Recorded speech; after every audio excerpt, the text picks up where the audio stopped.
Welcome to Conversations with Bob and Sherry. This is very exciting, Bob. We're live. Live for the first time. Live for the first time. Thank you, everybody, for checking in. And we also going to record the show? Yes. Okay. So today I just want to go through a couple headlines and then we'll dive into our conversation. Okay. I want to talk about the border and a couple things that was announced by the White House and the CDC. Mm-hmm.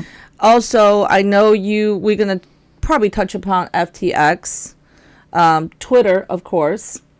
But before we dive in, I want to talk about local news that just happened this Sunday. So we all know State Representative Tony DeLuca has passed away prior to the general election. Now we're going to have a special election, I believe is February 7th. And the Democratic Party has just elected their candidate this past Sunday. His name is Mr. Joe McAndrew, and he is a partner at the On Point Operations and Consulting. Mr. Andrews, he was originally from Fox Chapel area, and he moved to Oakmont, looks like in 2013. He worked for, at the time, State Representative Mr. Frank Dermody. And then from Oakmont, he moved to Rosedale, which is part of Penn Hills. So he was elected. He beat up quite a few pretty prominent candidates. Mr. Andrew is married with 3 young children, and he's been very active politically in the Democratic Party. He's also the chairman of the Democratic Party committee in Penn Hills. Now, I heard this from an anonymous source, unverified, but I was told Mr. Andrews used to be a Republican, and but after college he changed his registration to Democrat, and his whole family are Republicans. So this ought to be very interesting. Now, we don't know who the Republican candidates will be, and that's going to happen on December 17th.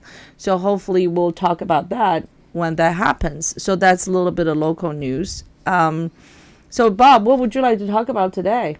Well, there's a lot of fun things happening on Twitter. Oh, yeah. So, I think in a general sense, these releases have shown that Twitter, internally, there were a lot of struggles, but they're very much a progressive organization. So, personal, political, motivations were behind a lot of what had been done. We know about internal communications relative to the New York Post story on the Hunter Biden laptop, which arguably affected the election, and people would complain for quite a while about shadow banning, and Twitter always maintained there's no such thing. We don't do that. And, they found communications where clearly they do. They called it visibility filtering, but it's shadow banning is what it is. So, the debate now is, it's interesting because before, when the Twitter was a far left group, hard left group, that the conservatives complained, about free speech, and the left would say, well, go start your own. It's a business, free speech, that doesn't apply here. And so now that it's flipped, it's kind of the other. Now they're, the people on the left are up in arms that Elon Musk doesn't have a right to do this. And, so it raises an issue of to what extent does freedom of speech affect Twitter? And, it is a private company, but it's something very unique. It's a broadcast platform, a global broadcast platform that everybody can use. So I think in that sense, it requires and deserves consideration for a new application, if you will, of free speech. So even though it's not necessarily government involvement, I think the principle of free speech applies. Well, I think the problem with what Elon Musk is saying, and what a lot of people are saying, is it is a private company. They have certain rules, and that certain rules should apply on both sides. Mm-hmm. And yes, the government should not be involved, but based on a lot of the Twitter file dump, the government was involved. Not only the government was involved, multiple government agencies like the FBI, the Homeland Security, and also the Biden campaign was communicating with Twitter executives and approving what they should ban, what they should not ban. So essentially, if it is a private company, then they should not be working with the government to selectively banning people or not banning people. Right. One of the things was interesting is they banned a lot of Americans. However, I guess there was a previous Malaysia president put something on Twitter saying that, the Muslim has a right to kill the French people. Now, they deleted the tweet, but they did not ban the account. And we all know the Iranian, what do you think, Ayatollah? Yeah. He was on Twitter and saying all kind of anti-Semitic statements. None of those statements were banned, or he was not being taken off the account. So I think, if you have the rules, that should apply for everybody. And, and now the Twitter has both sides on it, right? You have the liberal side, you have the progressive, you have people in the center. And I was never a fan of Twitter. I didn't know how to work it, but I got to tell you, it's very entertaining these days. I go on it all the time now just to see what people are saying on both sides, not just on one side. Sure. Well, I've been with Twitter from the beginning, and Twitter started off, at least for me, it was celebrities, local sports figures, NFL figures, and it was sort of a private communication with them. They posted funny things, and to me it was just interesting to have some visibility into their private lives. But it was quickly dominated by the news media, and it's to the point where if you're in the news media, you have to be on Twitter. So it's really become a huge platform for disseminating news, and it's a place where journalists and most of the discussions and arguments and things that happen are involving journalists. So and another interesting thing that happened is when Trump won the election in 2016, if you remember, there was a lot of trauma from certain people. The news media got together and pressured social media and said it's their fault.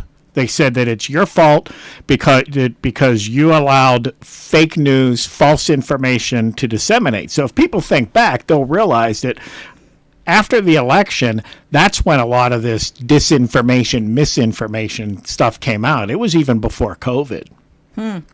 Well, one of the interesting thing is if the progressive and the left, one of the biggest thing in the midterm election is the threat to democracy. Now, but the threat to democracy, if we don't have free speech and people cannot freely express their opinion and they're being shadow banned, a private company work with the government and lie to the public, is that also a threat to democracy? Well, I mean, I think it is because, I go back to the principle of consent of the governed. I mean, you can't consent to anything if you're not informed. So you can control a population. You can accomplish pretty much anything you want if you can control the information that people see. And that's what totalitarian governments have always done. I felt it was interesting this morning with the fifth part 5 of the Twitter dump. Apparently there was a small group of people in Twitter, their employees, are speaking against that, and one of the person was from China. And so I don't know if this person is a female or male, but he or she said that I grew up in China, I lived in China, this is very dangerous.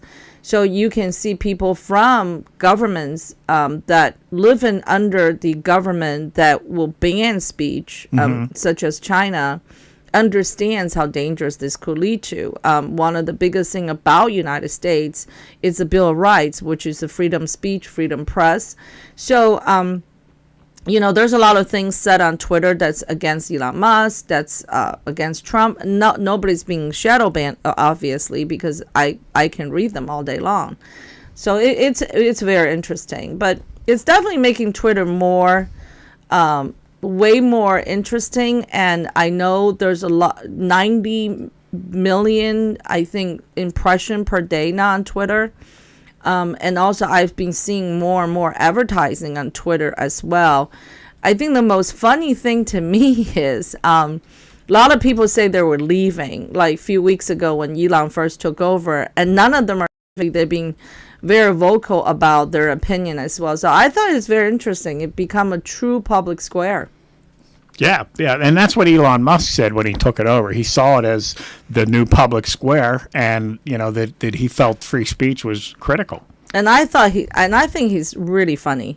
I just, I love reading some of his tweets. I thought that was so funny. Did you see he was booed on stage? There was a Dave Chappelle was doing a show in San Francisco, and he brought Elon Musk on stage, and there was a mixture of boos and cheers, but yeah. There were definitely strong boos.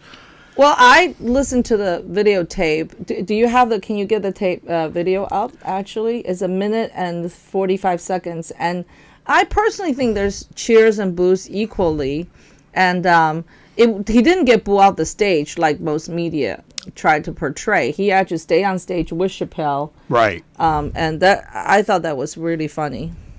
Well, I was looking at why people would boo, because it was San Francisco, and I thought, if these are liberal, left-leaning people, why are they at a Dave Chappelle show? I thought he was, not popular among those people, and so it seems like the reason that they believe people were booing is they're from San Francisco, so they're highly sensitive to the firings that he made. And I would say his kind of indictment of work from home. I mean, you have the Bay Area. These people, everybody likes to work from home. Right. And, Elon Musk basically attacked that whole idea. So if you ask me, I think that's why he got booed. It was, people not liking him talking down on work from home and actually firing a bunch of people. Yeah, I just saw a little meme today. It was Rudolph telling Santa the reindeers want to work from home. What did Santa say? Santa looked stunned. So, yeah, definitely that's... okay, let's talk about the CDC. And so the White House, Biden administration just made an announcement. There's a couple things here. CDC just made an announcement and saying we have a tridemic, that's RSV, flu, type A flu, and COVID. And it's overwhelming our hospital, and we also have a shortage of antibiotics that we can provide to patients. So CDC made that announcement, I believe, a week ago. They've been saying it. Now a lot of the major cities in United States, Los Angeles area, major city, are advising people wearing masks again. So CDC is recommending masking again. And then the White House just made the announcement we're still facing it's very a crisis. But it's definitely making on Twitter fentanyl more being flood through the border. As of 2021, 108,000 people died of fentanyl poisoning and overdose. Okay. Wow. Now, George Bush, the old George, now the young George, has made an announcement of a drug crisis in the United States. At the time, we have 5,000 people die of a drug overdose. Now we're looking at 108. So we have a tridemic, we have a drug crisis on our hand. But December 24th, the White House is lifting Title 42 that will allow people to come through the border without having this medical check, without using the pandemic. So it seemed contradicting each other. We do have a tridemic, we have a fentanyl crisis. Why are we lifting Title 42? Well, yeah, it seems like a contradiction, doesn't it? Yeah. And so do you have the stat that you were showing me? Yes, tweet from the chief of Border Patrol. Yeah, and Raul Ortiz. Yeah. So, based on his name, I'm imagining Raul Ortiz is, Hispanic descent. Right. So this is a tweet he sent out yesterday. Okay. And He said in the past 48 hours, over 16,000 encounters, over $97 million in narcotics, 4 firearms, 1 stolen, 3 gang members, 2 sex offenders, 2 murderers, 2 warrants, and 1 injury to a child. And then another weekend of hard work by our agents. Thank you for all that you do out there. So think about that, so we have the sex offenders, the terrorists are coming through the border, and we just exchanged Brittany Griner, which is a WNBA basketball player, to the agent of death. And that guy's supposed to have all kinds of connections, and it's very easy for him to start sneaking his people through that border. How do we know? And that's another big topic, right? The imprisonment exchange. Right. Yeah, and so on the border and really the CDC, so there's a couple of things going on, right? I mean, the CDC announced or is talking about a tridemic, right? They're recommending that large cities impose mask mandates. Just a recommendation now, so they're not responsible for it. right. But, and at the same time, you're saying we're just going to let Title 42 expire. Right. So, there's a definite contradiction there. But, the border is kind of how the border, how they handle people at the border is really a complicated thing. It might be a good thing to bring a guest on that understands immigration. But, so when people come across and they claim asylum, they're first screened, and then, I believe a judge or something, some official has to decide if they get granted asylum. So they fall under certain legal protections by asking for asylum. When people come across the border, even if they've broken a crime illegal, and most people think, well, if they come across, you just send them back. But that's not how the U.S. works. I mean, they say, okay, you've come into our country illegally, you broke a crime, we're going to charge you with a crime, and guess what? You have to go before a judge first. That's how our legal system works. So, what Trump did, it was trying to, I think it's a good idea to have a tough border policy as a disincentive for people to do dangerous things and come across, but he imposed the stay in Mexico policy. So that was one of the reasons for that policy. The remain in Mexico. We never let them officially come across the border, therefore they don't fall under, those protections. The other thing he did was enact Title 42. It's an old 1944 to prevent the spread of communicable diseases, but again, use that as a way to say, okay, they're not even allowed to come into the country. So these are, the laws haven't changed. These just affect how the laws are enforced and who they're applied to. So on the asylum subject, I just want to say, my family went through the legal immigration process. Okay, so when you go through a legal channel, you are getting your health checked. You are getting your criminal background checked. Right. Now, when you claim asylum, it has to be political asylum or some kind of you being oppressed by your government. But a lot of people coming through the border now, they're talking about economic opportunities and also domestic violence. Well, you can't because of that. Just because your country is poor does not mean you can claim political asylum.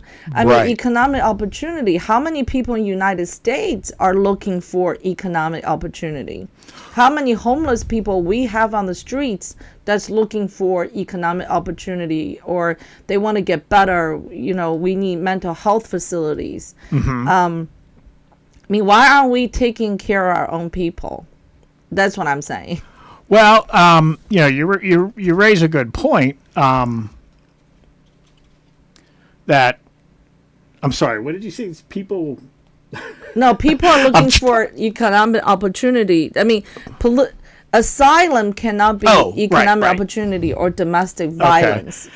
Well, yeah, it has to be a specific threat from like government, religious persecution, or something like that. It can't be, there's a lot of crime in my country, so you have to let me in. That's the way I understand it. They have to have a threat specific to that person.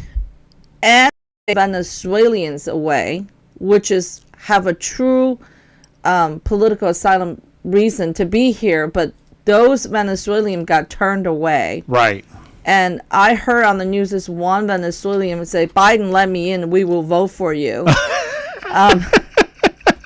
Well, so they know it's political. Even they know it's political. But what I'm saying is, if you talk about economic opportunity and domestic violence, just look around within this country. The money we're spending to feed and fund and the resources we have to these illegal migrants coming through the border, we can build more shelters for women that suffer from domestic violence in this country. Mm-hmm. We can build more mental illness facility that treats a lot of the homeless people on the street, and a lot of them are veterans.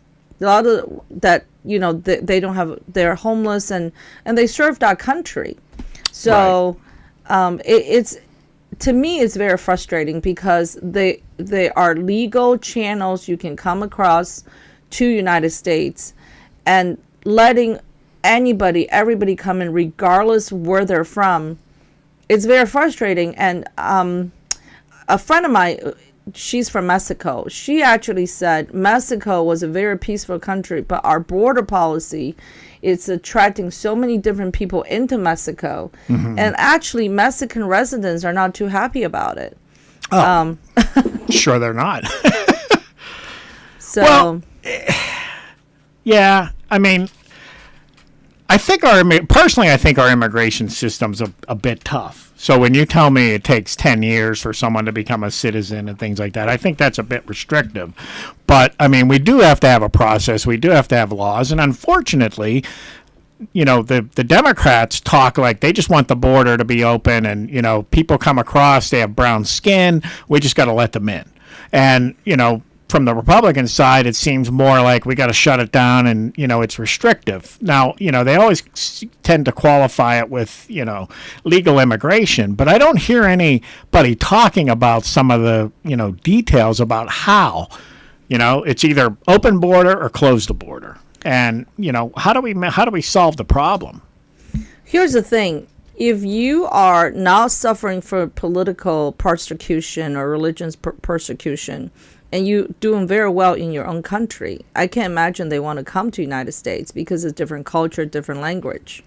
So the ones that want to smuggle across the border to come to the United States, what kind of people are they? That's why you have fentanyl flooding into this country like crazy. Mm-hmm. So we're not getting the best of the population. And being that Chicago, a lot of the bigger cities like Chicago are having these very soft on crime policies.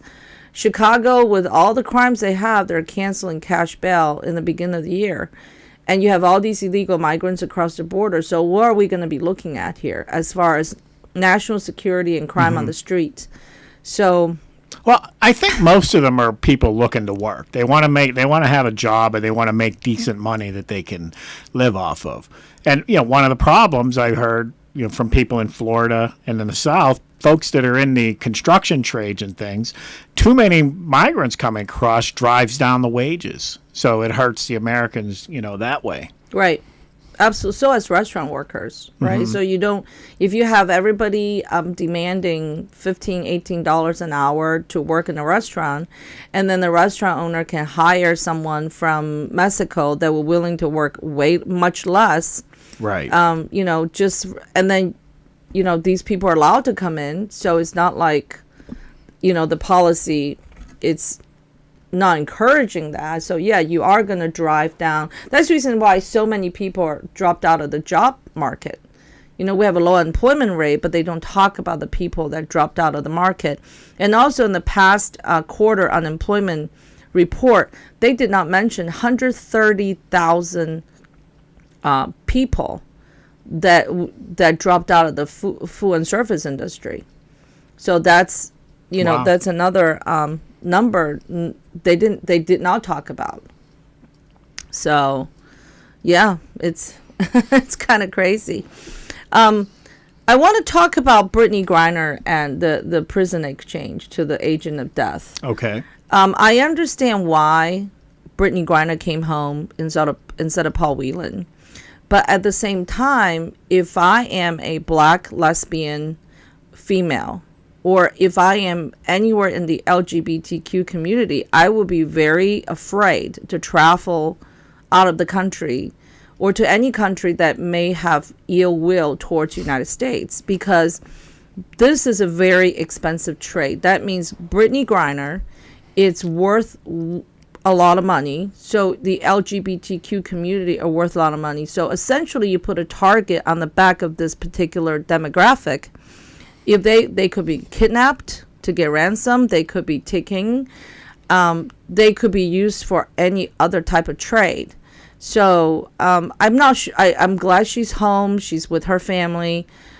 But at the same time, are we putting a target on the back of these people? Well, I mean, that's the big problem with anything like this, is you give an incentive. If as soon as you acquiesce, then you basically send the message to other countries: kidnap our people, imprison our people, and we'll release criminals. We'll, whatever you want, we'll do. So, it's the same policy of not negotiating with terrorists. Mm-hmm. So it's the same type of thing. Why don't you negotiate? Because you're just going to incentivize more terrorists to do things to you. So, yeah, I mean, you raised the point of, now she was a celebrity too, but I mean, so Americans, there's an incentive out there to capture Americans, and maybe more so well-known Americans that happen to be, intersectionality, highly ranked. Right. And so if you're a white guy, you can pretty much go anywhere because you're not worth anything these days. Freedom. Yeah. So there you go. And I also pray and hope that Brittany Griner and her wife did promise they're going to work hard to try to get Paul Whelan back. So hopefully that will be, they will work on that, because we already lost a big trump card, so to speak. We already gave him the agent of death, and my understanding is the guy is only 55 years old. So he had a lot of years ahead of him, and being that this is a big psychological win for the Russians, and big psychological win for Putin, because he was losing the war. Right. Now he's getting this guy back. It really gives them a high motivation to keep fighting. And this guy now, what is his name? Bitter Boot? Yeah, Boot or something. B-O-U-T, yeah. I think it is. Yeah. So he owes Victor. Putin now, right? He owes Putin to really fight hard and work all his connections. He was supposed to be in jail for 19 years? He had 7 to go. I think it was a total of 25. Total of 25. So if he would serve another 7, he'll be 62. But he's 55 right now. Mm-hmm. I mean, think about all his old connections, how excited they are to see him, and they can get back into the business of killing Americans. Yeah. I think it's troubling to a lot of people, but right. And wasn't Trump involved in negotiating to get that Marine back? I think I read something about that. He did, but Mike Pompeo actually confirmed that Putin, again, wanted agent of death. So the Trump administration... he wasn't willing to give it. Yeah, right. The Trump administration think that price is way too high to exchange that. Now, I don't think Trump brought 87 people back from different countries since he was in office. I think his strategy was give my people back or I'll let you live. Of course, that wasn't, you can't negotiate that with Putin, but he certainly brought back a couple of young basketball players from China because they were arrested for stealing while he was in China. And I think all he did was whisper to Xi Jinping and say, just let those kids go. But who knows what he said. Mm-hmm. But, we didn't give up anything for that. We brought people back from North Korea. We did not give up anything. Oh, right. And all Trump did was met up with the North Korean, give him some legitimacy. But we didn't lose any money. We didn't exchange any prisoners. We got 3 people back. Unfortunately, 1 passed away, but I mean, this is so we'll see what happens after this. I'm just hoping that, and I'm not hoping, but I'm thinking that our people are going to be target now. Mm-hmm. When we travel overseas, especially the LGBTQ community. I think that's going to be, they're going to use our culture against us. Well, and I personally, I don't know how this would play out, but I have to ask, shouldn't she have some accountability, responsibility here? I mean, she did break their laws. Okay, so what she did would not be illegal here, and if it was, it would have been a summary offense kind of thing. But, I mean, you go into another country, you broke their laws, you got yourself arrested, and then because of your actions, we released this guy. So shouldn't that individual have some responsibility, some accountability for what they did? Well, Brittany's awfully quiet right now, but I'm sure she's going to go through a lot of questioning and rehabilitate. I can't say that word. Rehabilitating. But yeah, what's interesting too? I see this a lot on Twitter from a lot of the African American men and women, because what Brittany Griner did is illegal. And if you think back in the 90s, Joe Biden sponsored the crime bill. And the crime bill is what locked up a lot of black men to jail for the exact same thing Brittany Griner did. So the question is, if you are exchanged Brittany Griner with agent of death, should a lot of the people that were locked up due to the crime bill be released from prison for marijuana offenses? Mm-hmm. Yeah, I don't know how many are in there for marijuana, but, I know that a lot of the states, when they legalized it, they made it retroactive and released people. So, but yeah, I don't know. Yeah, it's really backfired from a lot of different places, even with the black community. I don't think he got a lot of support of that. Mm-hmm. In the meanwhile, he did put a target on the back of the population. So right. Yep. Okay. Hey, did you hear about this football? Westinghouse High School and another Pennsylvania school, Southern Columbia High School. They were in the 2A state championship, and Southern Columbia won. Okay. I'm not into high school football. Okay. Well, and by the way, talk about football. Nice sweater, by the way. Thank you. You should go to ugly sweater competition. So let me show you what we have here. Mm-hmm. We'll switch back to 3. Okay. So this photo here is the. So what happened? So Westinghouse High School is in Homewood, so it's probably all black. It may be a few white kids, and this Southern Columbia is very rural. I mean, it's not close to any big city. I just looked at it on the map, and it's like in the middle of nowhere. So where is Southern Columbia? Is that in Pennsylvania? It's in Pennsylvania, okay. Yeah. But it's like north of Harrisburg, but not close to Harrisburg. It's like in around the Poconos area. Okay. So, but anyway, so after the game, somebody put out they had a pep rally, and somebody circulated these photos where there's signage at the pep rally, and the one sign says "Whip Westinghouse," mm-hmm. and the other sign says "Southern State of Mind." Okay. And so some took that as racist. Now, when I looked at it, I Whip Westinghouse, WW, it's like beat these guys. I mean, it's typical, high school football thing. So I didn't really see anything about it. But then a few days later, this video comes out, and these are supposedly, I'm told that these are high school football players from Columbia or Southern Columbia.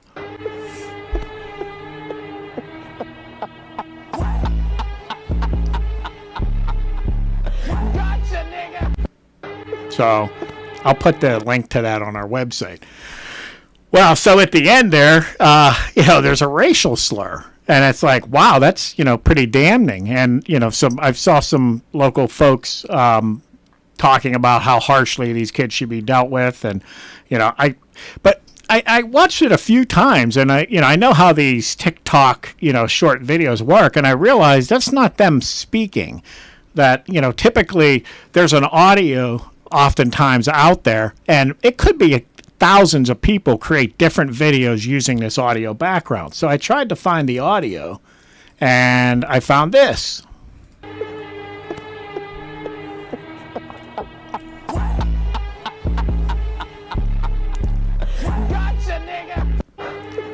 So so the audio was produced by this, black kid. To me, so I don't know. I mean, I think it's a problem still. I mean, I think there's a lot of ignorance on the part of the kids at, Southern Columbia. I just wonder how harshly, that should be dealt with. Or, for me personally, I think whatever action's taken should be to try to improve, the problem of racism. And, I'm not sure that harsh penalties or so some penalty, but how much? Again, I mean, you have white kids driving around listening to rap music playing out of their car, and, this kind of language is all part of that. Well, I have to tell you, can we go back to the sign? Yeah. With Westinghouse sign, and I might want to lend a little bit different perspective. I understand it's football talk, but I think there's a problem with that whip. See the drawing of that whip? Yeah. And then, knowing, I mean, I doubt these kids are ignorant about the history of United States. And right. We have this, United States has slavery, and it's been a big talk in the past, I don't know, 4 or 5 years or decades. So, yeah, I think they need to be a little bit more sensitive towards that, knowing this is an all-white school and, the Westinghouse is predominantly black kids. Mm-hmm. And maybe some teachers should intervene and say, well, I understand this is football talk, but not very sensitive. Southern state of mind. I mean, we knew what happened during the Civil War. So, a thing I forgot to mention is after the first report with the sign came out, the players, from Westinghouse, the students said that they did not hear any sort of, slurs. They didn't feel like they were the, object of any, animosity other than normal competition. Okay. So the players said that there was nothing said, nothing wrong done in the game. So that's the players from the Westinghouse. Right. Was the football game happen at the Southern Columbia? It was somewhere. No, it was on a neutral ground. I don't know. I don't know if it was near Harrisburg, but. I think anyway, it's just causing the divide, the fact that, now we're going to punish these white kids severely. That's going to cause a lot of anger issue versus just have everybody come together and talk, maybe apology to the team. The superintendent's statement said that the Southern State of Mind, apparently there was a news story done about the school. Okay. And that was the title of the news story, Southern State of Mind. So they kind of adopted that. I guess is sort of their slogan. It's a current culture. Everybody become very sensitive towards everything, So, but I mean, I see it, Southern whip, so I can see that. But, it really has to go to the intent. And I mean, so the problem was raised by adults. The adults at Southern Columbia didn't see any problem with this before it was brought up, obviously. Now, so the action that's been taken, or the students who were in the TikTok video are not allowed to be in. They're banned from extracurricular activities for 1 year. So basically, they won't be able to play football for a year. Which that's not a bad thing. They should focus on academics. That's a mom talk. Yeah. But I mean, okay, so there's a penalty, and that's get good. away from TikTok. It's bad for you. I mean, TikTok is toxic. Right. Don't forget, it's a Chinese company. They're collecting data, so I would definitely stay away.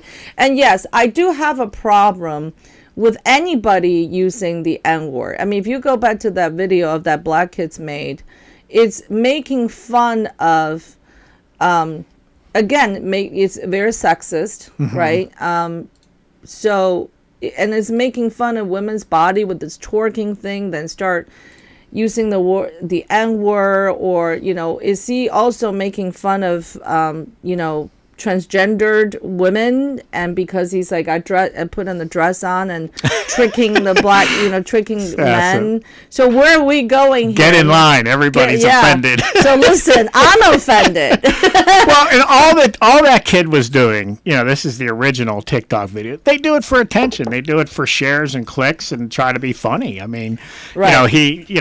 For folks that are listening on audio, the kid had a wig on, and he took a shot of himself from the back twerking, and then they cut the camera to himself like he was a guy at a party looking at this girl, and then the end, punchline was he whipped the wig off, showing that he was really a guy. That was the whole video. So he is making fun of transgender women. Or men like to dress like women. So, I mean, with the current culture, you just can't do anything, right? Yeah. Because any particular demographic will be offended somehow. Now, I love this one Chinese comedian. I forgot his name. I like him so much. I forgot his name. He had a show on Netflix. He said the black population is so cool. They're the only one have a offensive language of their own. They can call each other, and nobody else can. So, and it sounds cool because a lot of times, I hear black kids calling each other using the N-word, and I think it's a generation thing because I know a lot of older black professional people that feels funny about that, and listening to these young kids calling each other with the N-word like it's a cool thing, but now more and more I hear younger girls use the B word a lot, and that's what they call each other, and then it's like, what happened? What happened to the Me Too movement? Right. So yeah, I mean, I think what happens is when the culture is suppressing certain things, the younger kid's always going to rebel against it. So if you say no, they're going to even do more, Well, yeah. I mean, when you talk about how you want to deal with this, I think about the kids. Mm-hmm. Okay, so the kids from Southern Colombia, are they? To me, racism's kind of on a spectrum. Right. I mean, but in our culture, they're now trying to call everything white supremacy. Well, white supremacy was always the most extreme part of the spectrum. That's somebody who believes that the white race is superior to, all other races. And they actually, in the U.S., they would want to move to make the U.S. an all-white country. Well, that's pretty serious stuff. But then at the other end, you have ignorance. You have these kids that are rural, they're all white, and, clearly they're sort of ignorant of some of these issues. So do you treat everyone the same? I mean, do you treat them like a, white supremacist? I mean, I don't think so. But so to me, I thought about that. Like, what do you do with those kids? But then, you have to think about the kids at Westinghouse as well. Mm-hmm. So, they're living in Homewood, and, I hear about shootings very, very frequently on a regular basis in the Homewood area. We know it's a poor area. So, I mean, life's not great there. And, these kids made it to the finals. So how do they feel about this, when they believe, whether, how intense the racism was or not, or it was unintentional? I mean, it's still a problem. Personally, I think the best move, whatever move you make, should be to try to bring that together. I mean, I would literally consider something like bringing some of the, Columbia kids to Westinghouse High School, and educate them, if you will. Well, that's the problem. We go back to, I think, one of the one of the episodes, you and I talked about this a lot, and I talked to a lot of the black communities a lot about this too. Parents, black parents, is that the only thing going to get you out of poverty, forget about race, is education. The problem in this country is we don't have a good academic program to encourage kids to do better in education. So a lot of these black kids, they think the sports and the entertainment industry is their only way out. If you ask, somebody's a black kid, say, what do you want to do when you grow up? How many kids say, I want to be a basketball player, I want to be a rapper, instead of being an engineer and lawyer? So we have to do better on education. We have to make academic a focus of school life, not sports. Because how many people are going to be LeBron James? Come on. Well, sure. We don't have that many. We have a lot of people, but you have one Steve Curry, one Michael Jordan, one Shaquille O'Neal. I mean, it doesn't happen too often.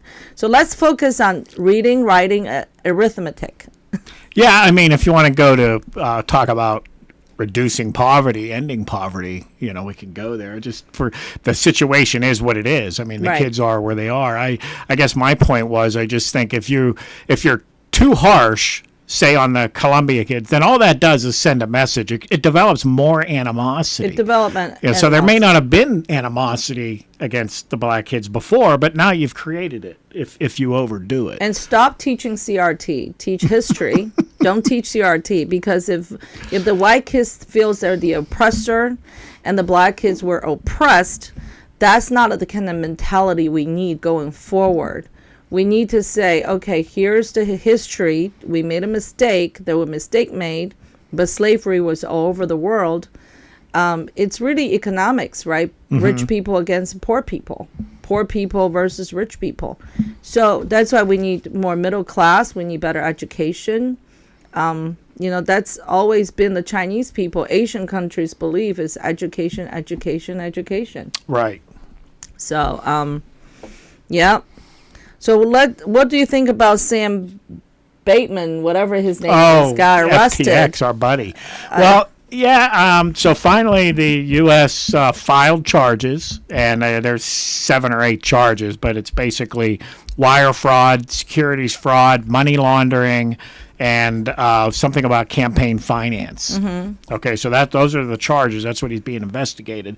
So, the extradition treaty we have with the Bahamas. So I guess he's here now. He's been arrested. He's here. I don't know if he's sitting in jail or if he's out on bail. Wait, is he here in the United States? I think he is. If not, they're in the process of bringing him here. Yeah, so I found it interesting. The charges was filed by the DA in the Southern District of New York. So that's the same attorney filed the charges against Donald Trump. And also they're going to put him in the prison where Epstein were locked up. So hopefully he has a better luck than Epstein. I don't know if the kid is suicidal or not, but that's the same prison. The timing is interesting. A lot of people are talking about it. He's supposed to be testifying, in Congress today through Zoom, and he was ready to talk about. He was ready for it. The charges were filed right before that, and he got locked. Now he's in prison. Now he cannot testify in front of Congress under oath. Now he's being protected with his rights, right? So now he has to have an attorney and everything. So, is this really justice being made if he cannot testify in Congress under oath? It's at the $40 million that donated to the Democrat Party at work. Yeah, that'll certainly be the talk. Right. So I think they're going to question about him using the money to buy that big complex, right, in the Bahamas. Mm-hmm. Yeah. Yeah, it's a $40 million mansion or something. Right. So they waited for almost a month to file these charges. Mm-hmm. He was pretty much free. He went on a lot of different interviews on television, too. So he was with George Stephanopoulos on ABC. He basically said, hey, I made a mistake. And he also talked about the fact that, these are not secure investment, and investors should have known their own risk. So what he's saying is, Wow. You're on your own. Okay, yeah. Well, so securities have risk behind them. Right. Crypto has risk behind them. But that doesn't mean that because people accepted the standard risk factors of those investments, it doesn't give this guy license to do whatever he wants. It's still the issue of what caused it. If it was market conditions and things like that, but for someone to be, you could actually say the same thing about Bernie Madoff. Then he could, if he had his clients sign a risk form, he can just take their money and do whatever he wants because they accepted the risk. Yeah. So I don't blame him for he's got to defend himself with something, but it's ridiculous. That defense won't go anywhere. Okay. So, anything on your sheet? I know you do a lot of preparation here. I have one more story, just okay. A quick one. I caught an article on Yahoo Finance written by Rick Newman, and from what I could tell, Rick Newman is not right wing. He's got credentials from like MSNBC, NBC. So anyway, the title of it is "Thank China for Plunging Gasoline Prices." Mm-hmm. So basically, the point of the article is he's saying that Biden is claiming that gasoline prices are coming down because of the release of the strategic oil reserves, which he's been criticized for. But this guy's saying that it's the reduced demand in China because of the COVID lockdowns in China. So he's claiming he can correlate the dip in usage in China with the dip in prices. So it's a drop in demand that is causing the prices to go down. That's what he said. So I think that made a lot of sense.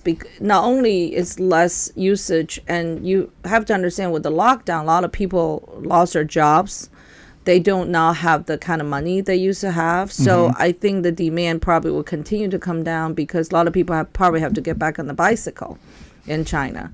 It's not cheap in China to own a vehicle. You have to pay parking. You have to pay for, obviously gasoline. So that demand might be continue to go down. Also, the travel expenses in China has gone way up. So you used to be able to fly to China for less than $1,000. Now I see tickets as high as $9,000. So that's going to curtail a lot of people from traveling back and forth. And then one more thing, if you remember all the flood that happened in China, and that destroyed a lot of vehicles. So how many people can afford to buy a second one? So that actually made a lot of sense because oil. And now another thing, Xi Jinping just recently went to the Middle East and negotiating some kind of oil deal with the Middle East country, and he was telling them to accept Chinese yuan for the oil and guarantee them the value. So if that happens, that would be very, very, very bad for the United States. And before 2016, China, India, and Russia had a summit. They were talking about having some kind of currency that is going to be acceptable from Russia, India, and China. That's three biggest power in the Asian, in that continent. And so that was pretty dangerous. And Trump came into office, pretty much destroyed that thinking intent. But now, if the Middle East going to start accept yuan as the currency for purchasing oil, have some kind of agreement with China, we better start drill domestically because you're not going to get much supply. Hey, on that, I heard, I think it was Biden was giving a speech, and I can't back up this claim, but he claims that there's someone is building a large semiconductor manufacturing. They're bringing it back here to the States. So it'd be nice if they could do that with oil, too. Well, I hope so. Apple's moving out of China. So if they don't go to China, they can easily go to Vietnam. Vietnam is very much in alliance with the United States. And the labor is cheap. Cambodia too. I mean, a lot of these little Asian countries, they don't really want to align themselves with China. So I think we have a lot of opportunities in Asia. We can kind of get away. I mean, I love my motherland. I love China. But the problem is the Chinese people don't love their government. It's just a fact. Hey, real quick on the tridemic, one thing I wanted to mention. So the tridemic is flu, RSV, and COVID. Right. So the CDC saying this is going to be in fact, the CDC, from what I understand, is more worried about the flu than they are COVID. They're saying that the flu is going to be very serious this time. And so they've issued recommendation for masking in big cities and things like that. And I mean, here's a problem I have. I mean, the CDC, if you were to look back pre-COVID, they'd recommend things all the time that nobody did. It didn't affect public policy. There were no mandates. And, so now we're going to be masking for the flu. And I caught a medical expert on the news, and everybody has an opinion, but he said that, one of the reasons the flu is so much worse this year is because of all the masking. Because of the masking and the separation, our immune systems have been weakened. So we need to build that back up. I mean, when does it stop? I mean, I think COVID is really to that point now. It's maybe a serious flu type thing, but tell people, hey, if you want to wear a mask, wear a mask. But I'm not into these mandates at all. I think this is completely wrong. But what's going to happen? The cities are going to say, well, the CDC recommends it, so we're going to do it. And then people say, well, okay, CDC, we don't. Well, that CDC says, ho, we don't impose any mandates, so nobody's responsible. The people have no recourse if they don't like the policy. Well, I have to say, a lot of people have flu or has some kind of illness. There are people vaccinated, Yeah. and my son, before Thanksgiving, he came home and I never gave him any flu shots or anything. So he's a pretty, he probably have all kinds of immunities, but he came home, he coughed, and then he went to bed. He got up, we kept him from school for one day. He got up the next morning, he was all fine. And then now my husband caught the virus and he was sick for 10 days. I mean, he's the only one vaccinated in my family. He's quite a bit older than your son, too. Yeah, but at the same time, still, I mean, he didn't. So, credit to him, though. He said, I'm not taking any medication this time. So I just want to fight it myself. Mm-hmm. And but yeah, thankfully, it wasn't too serious. But last year in January, my host sister in Oklahoma died of type A flu. So it is pretty serious. Mm-hmm. She actually became septic, but she had autoimmune issues as well. So I would suggest, I drink apple cider vinegar mixed with water every day. I think some of those nutrition things does help, and load up on your vitamins. We don't want to see anybody lose their family members over flu, but I think masking is a problem. That you do kind of suppress your immune system. So that's, we can't. We're humans. We can't live like that. Right. We can't live all our life. Well, I do want to clear something up about the vaccine. I alluded to this in other talks, but I've never gone there. So the headlines will tell you that the more people, the majority of the people getting COVID now are the vaccinated people. So people take that to mean that the vaccine is making people weaker, so they're more susceptible. But if you look at the numbers, something like 67% of the population is what they call vaccinated, fully vaccinated.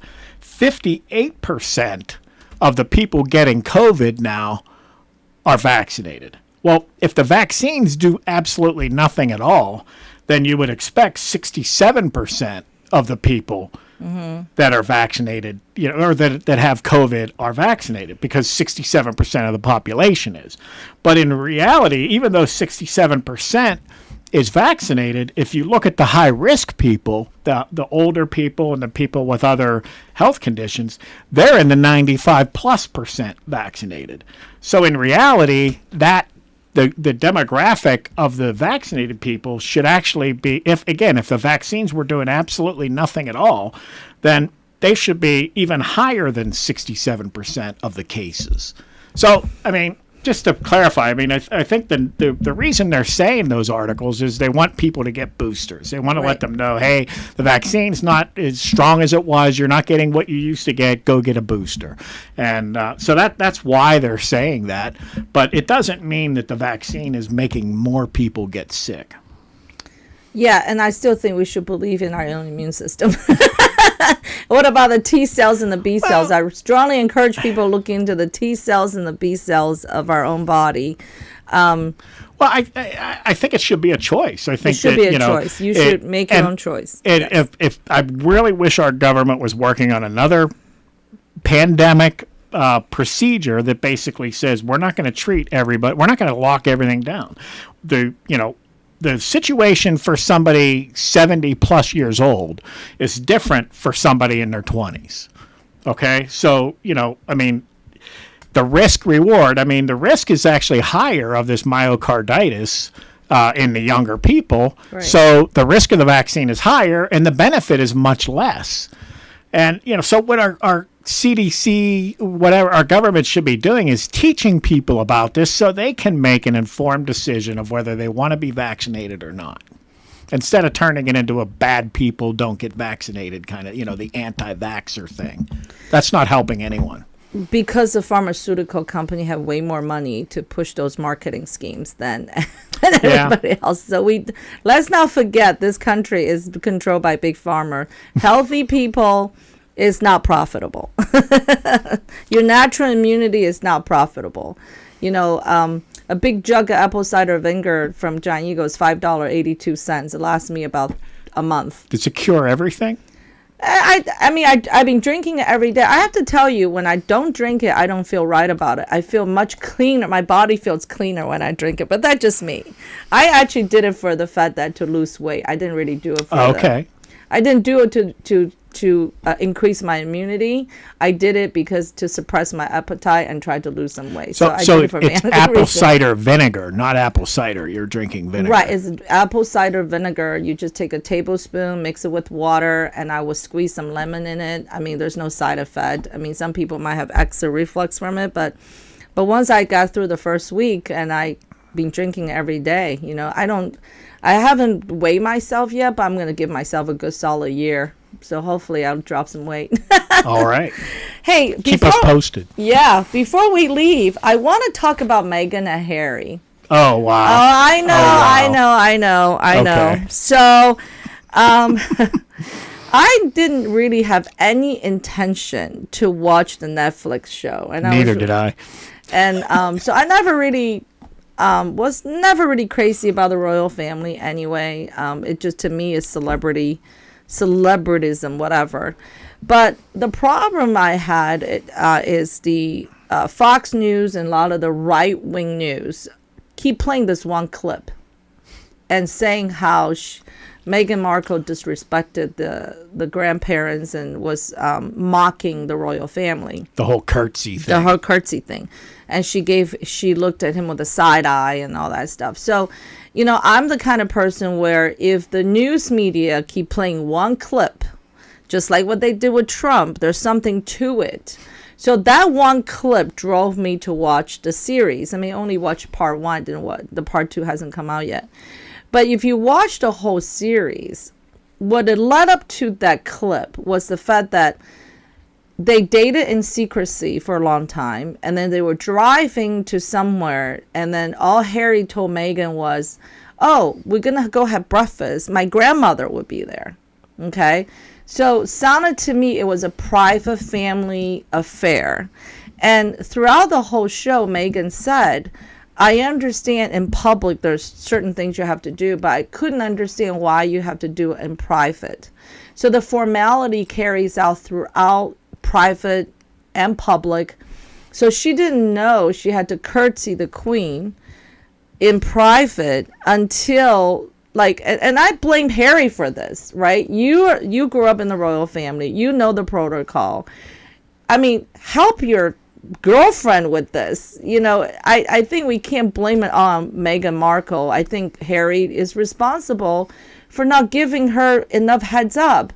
So she gets there, and all of a sudden she's like, well, I have to curtsy. And she's an American actress, grew up in a mixed neighborhood. I mean, whoever curtsy anybody in United States. So I'm not saying that she's all right. And, people probably can agree with me. I mean, after all, the American beat the British because we don't want to be a monarchy. And so I have to say that was taking a little bit out of context. So the reporting's not fair, is what the you're reporting saying. is not fair. No. It was a whole before story that led up to that point, and all they did was showing this little clip with her side eye, her husband, and that's just wrong. I mean, don't do that. If you're criticizing the left media doing that to the right conservatives, then you don't do that either.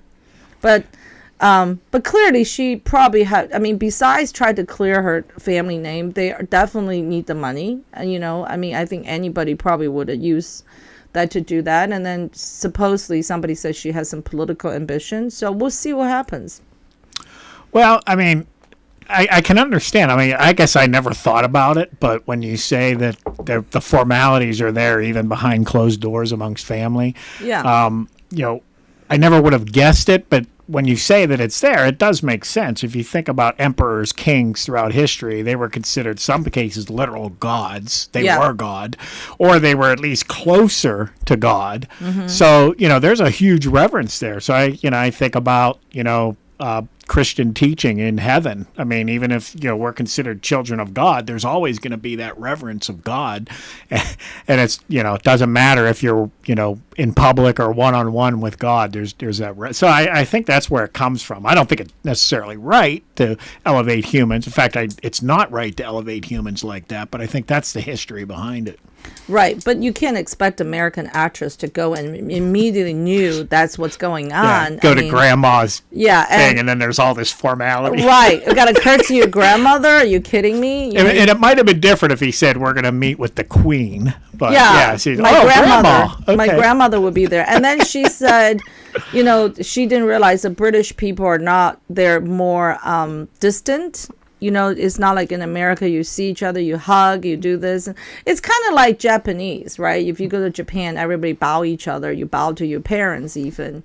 And then, in China, back in you watch all the Chinese historic episodes, you address each other, if it's a king, they call the father king, mother queen. And I understand that. But I say Harry is more to blame than Meghan on this one. And I'm not any of the team either. I'm just saying. I just want to be fair. Okay. Yeah.